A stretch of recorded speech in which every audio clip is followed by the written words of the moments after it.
In front of me is OUKITEL C15 Pro, and let me show you how to change the language of this device. So at first, just open the settings, pick System then, and go to Languages and Input.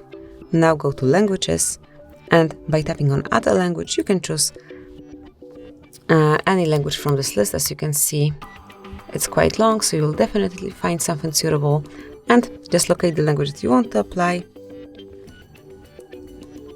And here pick Filipino.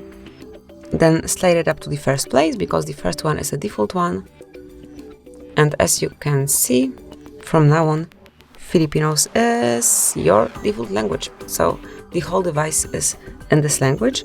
And then whenever you would like to change it, all you need to do is to open Languages again, remove unnecessary languages by tapping on Remove, mark those that you would like to delete. Tap on bin icon, click on Confirm, on OK to confirm, and that's it. Now you can pick any other language again. So that would be all. This is it. Thank you for watching. Please subscribe our channel and leave a thumbs up.